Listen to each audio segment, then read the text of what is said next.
Federalist Number 1, General Introduction, for the Independent Journal, Saturday, October 27, 1787. Hamilton, to the people of the State of New York. After an unequivocal experience of the inefficiency of the subsisting federal government, you are called upon to deliberate on a new Constitution for the United States of America. The subject speaks its own importance, comprehending in its consequences nothing less than the existence of the Union, the safety and welfare of the parts of which it is composed, the fate of an empire in many respects, the most interesting in the world. It has been frequently remarked that it seems to have been reserved to the people of this country, by their conduct and example, to decide the important question, whether societies of men are really capable or not of establishing good government from reflection and choice, or whether they are forever destined to depend for their political constitutions on accident and force. If there be any truth in the remark, the crisis at which we are arrived may with propriety be regarded as the era in which that decision is to be made, and a wrong election of the part we shall act may, in this view, deserve to be considered as the general misfortune of mankind. This idea will add to the inducements of philanthropy to those of patriotism, to heighten the solicitude which all considerate and good men must feel for the event. Happy will it be if our choice should be directed by a judicious estimate of our true interests, unperplexed and unbiased by considerations not connected with the public good. But this is a thing more ardently to be wished than seriously to be expected. The plan offered to our deliberations affects too many particular interests, innovates upon too many local institutions, not to involve in its discussion a variety of objects foreign to its merits, and of views, passions, and prejudices little favorable to the discovery of truth. Among the most formidable of the obstacles which the new Constitution will have to encounter may readily be distinguished the obvious interest of a certain class of men in every state to resist all changes which may hazard a diminution of the power, emolument, and the consequences of the office they hold under the state establishments, and the perverted ambition of another class of men, who will either hope to aggrandize themselves by the confusions of their country, or will flatter themselves with fairer prospects of elevation from the subdivision of the empire into several partial confederacies than from its union under one government.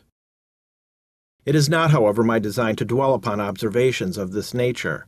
I am well aware that it would be disingenuous to resolve indiscriminately the objection of any set of men, merely because their situations might subject them to suspicion, into interested or ambitious views.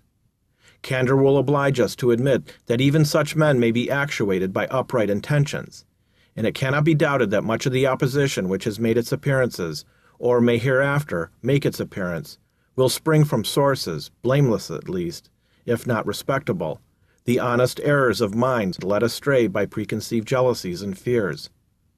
So numerous indeed and so powerful are the causes which serve to give a false bias to the judgment, that we, upon many occasions, see wise and good men on the wrong, as well as on the right side of questions of the first magnitude to society.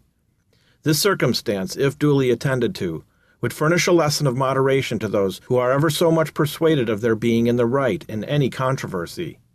And a further reason for caution in this respect might be drawn from the reflection that we are not always sure that those who advocate the truth are influenced by purer principles than their antagonists. Ambition, avarice, personal animosity, party opposition, and many other motives not more laudable than these are apt to operate as well as those who support those who oppose the right side of a question. Were there not even these inducements to moderation, nothing could be more ill-judged than the intolerant spirit which has, at all times, characterized political parties. For in politics, as in religion, it is equally absurd to aim at making proselytes by fire and sword. Heresies, in either, can rarely be cured by persecution. And yet, however just these sentiments will be allowed to be, we have already sufficient indications that it will happen, in this and all former cases of great national discussion. A torrent of angry and malignant passions will be let loose. To judge from the conduct of these opposite parties, we shall be led to conclude that they will mutually hope to evince the justness of their opinions, and to increase the number of their converts by the loudness of their declamations and the bitterness of their invectives. An Enlightenment zeal for the energy and efficiency of government will be stigmatized as the offspring of a temper fond of despotic power and hostile to the principles of liberty. An over-scrupulous jealousy of danger to the rights of the people, which is more commonly the fault of the head than of the heart, will be represented as mere pretense and artifice, the stale bait for popularity at the expense of the public good. It will be forgotten, on the one hand, that jealousy is the usual concomitant of love, and that the noble enthusiasm of liberty is apt to be infected with a spirit of narrow and illiberal distrust. On the other hand, it will be equally forgotten that the vigor of government is essential to the security of liberty, that in the contemplation of a sound and well-informed judgment their interest can never be separated, and that a dangerous ambition more often lurks behind the suspicious mask of zeal for the rights of the people than under the forbidden appearance of zeal for the firmness and efficiency of government. History will teach us that the former has been found a much more certain road to the introduction of despotism than the latter, and that those men who have overturned the liberties of republics, the greatest number have begun their career by paying an obsequious court to the people, commencing demagogues and ending tyrants. In the course of the preceding observations, I have had an eye, my fellow citizens, to putting you upon your guard against all attempts, from whatever quarter, to influence your decision in a matter of the utmost moment to your welfare, by any impressions other than those which may result from the evidence of truth. You will, no doubt, at the same time, have collected from the general scope of them that they proceed from a source not unfriendly to the new Constitution. Yes, my countrymen, I own to you that, after having given it an attentive consideration, I am clearly of opinion that it is your interest to adopt it. I am convinced that this is the safest course for your liberty, your dignity, and your happiness. I affect not reserves which I do not feel. I will not amuse you with an appearance of deliberation when I have decided. I frankly acknowledge to you my convictions, and I will freely lay before you the reasons on which they are founded. The consciousness of good intentions disdains ambiguity.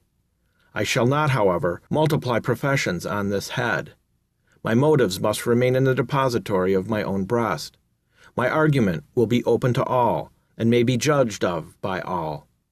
They shall at least be offered in a spirit which will not disgrace the cause of truth. I propose in a series of papers to discuss the following interesting particulars: the utility of the Union to your political prosperity, the insufficiency of the present Confederation to preserve that Union, the necessity of a government at least equally energetic with the one proposed. To the attainment of this object, the conformity of the proposed Constitution to the true principles of republican government, its analogy to your own state constitution, and lastly, the additional security which its adoption will afford to the preservation of that species of government, to liberty, and to property. In the progress of this discussion, I shall endeavor to give a satisfactory answer to all the objections which shall have made their appearance, and that may seem to have any claim to your attention. It may perhaps be thought superfluous to offer arguments to prove the utility of the Union, a point, no doubt, deeply engraved on the hearts of the great body of the people in every state, and one, which it may be imagined, has no adversaries. But the fact is that we already hear it whispered in the private circles of those who oppose the new Constitution, that the 13 states are of too great extent for any general system, and that we must of necessity resort to separate confederacies of distinct proportions of the whole. This doctrine will, in all probability, be gradually propagated, till it has votaries enough to countenance an open avowal of it. For nothing can be more evident, to those who are able to take an enlarged view of the subject, that the alternative of an adoption of the new Constitution or a dismemberment of the Union. It will therefore be of use to begin by examining the advantages of that Union, the certain evils and the probable dangers to which every state will be exposed from its dissolution. This shall accordingly constitute the subject of my next address.